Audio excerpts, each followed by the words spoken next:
Alrighty, it's time for another blog. This week's topic is going to be on cheat days.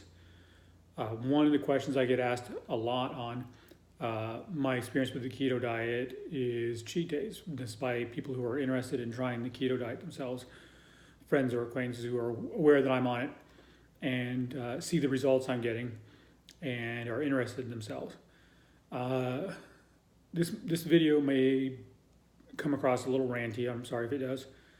The first thing I definitely want to say about cheat days is if you're just starting the diet or interested in starting a diet, any diet, whether it be the ketogenic diet or it be paleo or whatever it happens to be. If one of your first questions is how do I cheat? Maybe you need to consider whether or not you're actually ready to do the diet. And I do feel you need to be ready. You need to be committed to the idea of making this lifestyle change to better yourself. And if, like I said, the first thing is you're looking for outs. The first thing you're doing is looking for ways you can not participate in the diet. That's a sign to me that you're not ready. That's the first part of the rant. The second is I am vehemently opposed to cheat days. I want you to think about that word, a cheat day. Cheating is knowing what the rules are and willfully disobeying the rules to your benefit. You shouldn't want to engage in that kind of behavior if you know what's right and what you're supposed to be doing, and you are doing the opposite. That should strike you as wrong. Now, having said all that, I'm not opposed to the idea of taking time away. This is where, like I said, it gets into a bit of a semantics thing. I don't like the idea of cheat days because I'm not a big fan of the word cheating or the concept of cheating. I, however, do take one day off a month from keto to enjoy things I used to be able to enjoy. But it's not cheating. I don't view it as cheating. And the reason is simple. I am an adult. I'm assuming that everybody, or most everybody at least, watching these videos is an adult. And you, as an adult, get to make decisions about your life. And if you want to do the ketogenic diet, and as a general rule, you wish to follow the rules of the ketogenic diet, but occasionally you don't want to follow, then you're an adult. Make an adult choice. A good example is this past week. This past week, of course, was Thanksgiving. I love Thanksgiving. I've loved Thanksgiving for 48 years now. A lot of good food to be had on Thanksgiving, most of which, aside from the turkey, is just not ketogenic. So to truly enjoy a Thanksgiving feast, a traditional one, requires me to eat in a way that's not ketogenic. So for this month, for November, I chose to make my day off from ketosis, from the ketogenic diet, Thanksgiving. And I enjoyed a Thanksgiving meal with my family. And for breakfast, I went to my favorite diner, Mia's Cafe in Madison, Alabama. And I enjoyed some chicken fried steak and their pancakes, and it was very delicious.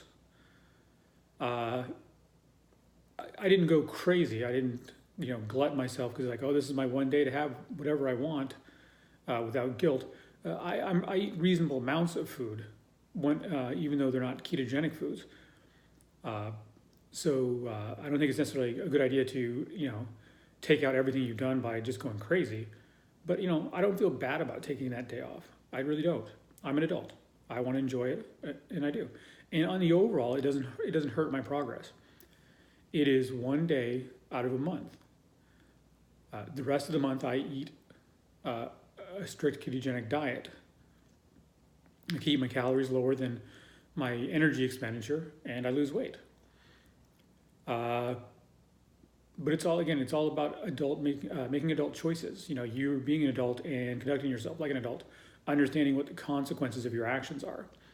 And if you're comfortable living with those consequences, by all means do it. But just don't view it as cheating. Cheating means you know what you're doing is wrong. Deciding to have Thanksgiving dinner with your family is you making a choice, and that's okay. But think of the consequences, and in this case, the consequences will be the moment I had that first meal, the breakfast at Mia's, I was out of ketosis. I had put in enough carbs in the one meal alone that I was no longer burning ketones as fuel. I went back to glucose. I still had plenty of ketones in my system. I hadn't burned through them. It's just gave my body back to what it used to be, fueled by, and I was okay with that. I also, understanding that, knew that I needed to up my activity levels. So instead of doing 2 workouts like I normally do on a given day on Thanksgiving, I did 3. I added an extra workout in. And on the day after Thanksgiving, I fasted to get myself back into ketosis quicker. Those are the choices I made to balance out what I had done. As a result, not only did I not gain weight, I managed to lose almost a pound that week, even though I had a day where I, treated myself rather well, I'll say. Pie and everything. But I'm okay with that. And if you want to do that, you should be okay with that. I would just set a few groundworks into place before you do that. One, be in ketosis for a long time first. I'm talking like a good 2 months before you do your first day off. You need to give your body time to adapt and understand this is the new way of doing things. If you do a week of ketosis or the ketogenic diet, your body hasn't fully adapted yet, and you take a day off, you're back where you started. You're gonna take forever to make any progress on the ketogenic diet that way.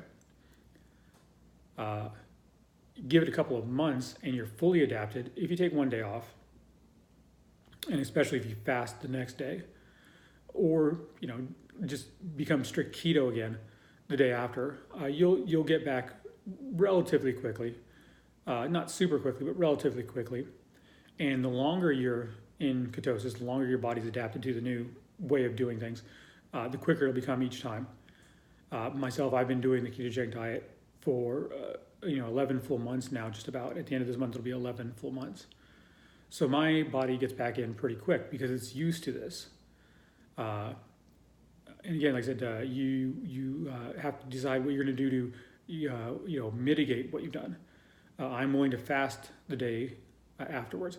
That makes it go even quicker. I'm willing to keep it within bounds. I don't go crazy. And that's another groundwork that you need to do. What are you going to have on your day off?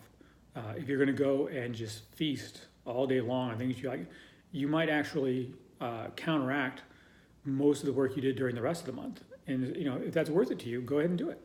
I mean, it's your life. You need to live it. I don't think that's a very productive way of doing it, but again, you get to decide. The frequency of how often you're going to do this is also important.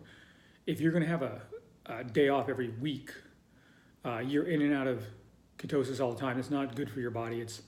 You're really going to make very slow progress.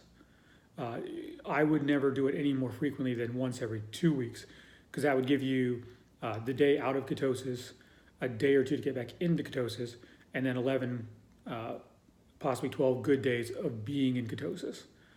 I think once a month is a better strategy, because then you're looking at 1 day of not, 2 days of getting back in, maybe tops, and then a good 27 days of being in ketosis. And that's why I've made a lot of progress. I've been down 80 pounds since the beginning of the year.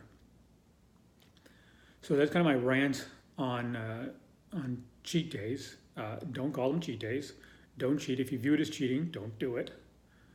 But if you want to take days off, decide. Look at the big picture. Look at how fast you want to achieve your results. And if you're okay with the repercussions of your decisions, by all means, make them and be happy with them. Don't beat yourself up. Don't feel bad about what you're doing. Just make the decision and live with it. And I think if you're making the decision and you're happy with the decision, you're happy with the results you're getting, once you make the decisions, you're fine. I mean, be an adult, and enjoy your life. There's no point in going through all this to make yourself miserable all the time. It's the absolute worst reason to lose weight is to, have a miserable life, but you're thinner. But thin and miserable is just not really a great combination. Be happy, and do what makes you happy, as long as you're meeting your goals and meeting your expectations. If you disagree or you have a different view of it, by all means leave a comment, criticism, whatever. I feel pretty strongly about this, but you might feel pretty strongly the other way. I look forward to what you guys have to say on the subject. That's probably the last time I'll bring up this, because it's a topic I don't like talking about, because again, I'm more focused on the things that are moving you forward than the things that necessarily that are slowing you down. I'm going to try and start doing extra videos when I record my videos on the weekend, so I can post more videos during the week. We'll see how that goes. Anything you think you can do to help me improve this thing, or the information you want, or things I'm not providing that you'd like to hear, let me know. However you take this video, I hope you're having a great day. I hope you have a great week, and I'm hoping you have a great life. And I will see you again, next week at the latest, but hopefully a little sooner. Have a good one.